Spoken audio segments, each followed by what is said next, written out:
Bonjour, comme vous l'avons annoncé hier, nous avons dès ce matin, nous sommes mis au travail avec les services municipaux, Madame le maire, Daniel Garcia, et aujourd'hui nous avons le plaisir d'accueillir le docteur Chaumoitre qui va vous donner un certain nombre de recommandations pour prévenir cette situation un petit peu compliquée que nous vivons aujourd'hui et pour faire face à l'épidémie du coronavirus. Donc on lui laisse la parole.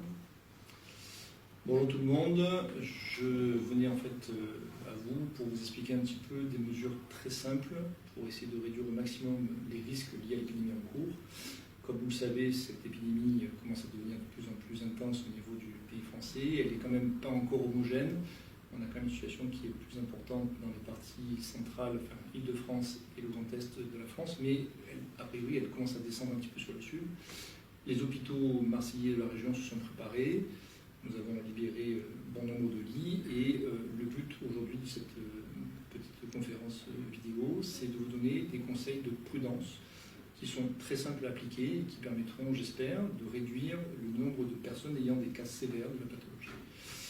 La première chose qu'on vous a bien expliqué, que vous avez dû largement entendre, c'est qu'il faut vous protéger le visage avec des masques chirurgicaux si vous en avez. Honnêtement, si vous n'avez pas ce genre de masque, n'allez pas vous affoler, prenez une écharpe ou un autre élément qui puisse protéger le visage lorsque vous êtes en extérieur. Ça peut être porté pendant 1 heure et après mis en machine quand vous rentrez à la maison. Ça fera tout à fait le travail parce que le virus a une taille relativement grosse et donc il pénètre très mal sur des tissus relativement en plusieurs épaisseurs.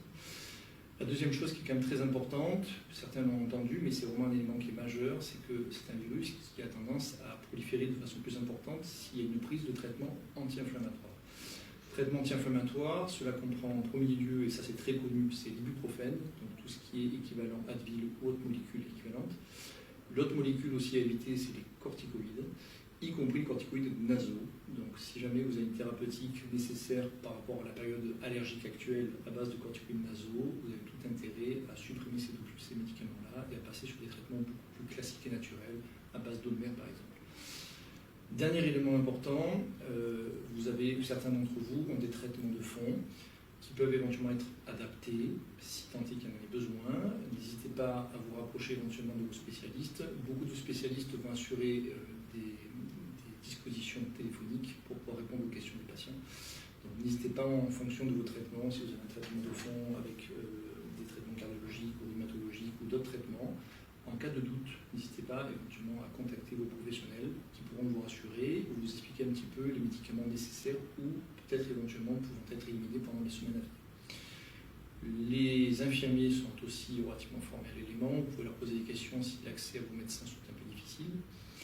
Dernier élément qui est important, si vous avez des symptômes qui nécessitent une consultation, rendez-vous auprès d'un médecin, le vôtre ou un autre si jamais votre médecin n'est pas disponible, mais surtout avant de vous rendre chez le médecin, identifiez au niveau des éléments qui sont affichés sur les salles d'attente la procédure qui est prévue dans le cabinet où vous allez.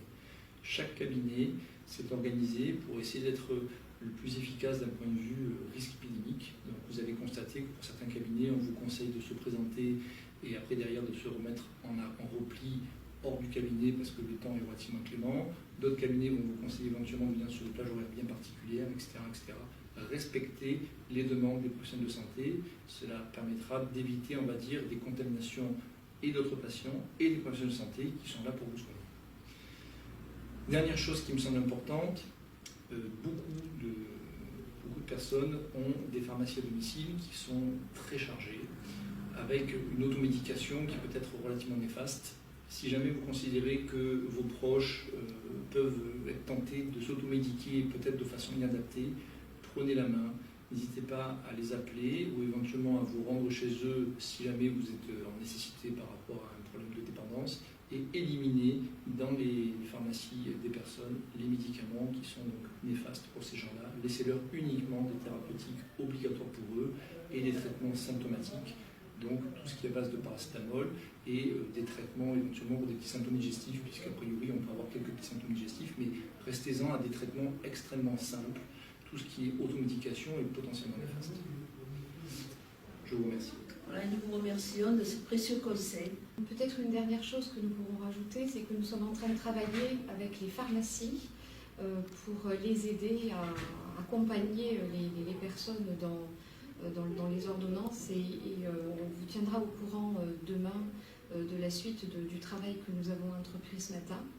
Nous allons travailler avec les services municipaux aussi pour accompagner les personnels de santé pour cette prise en charge de cette épidémie. Voilà, on vous remercie et puis on vous tient au courant sur le site de la mairie de la suite de ce que nous mettrons en place.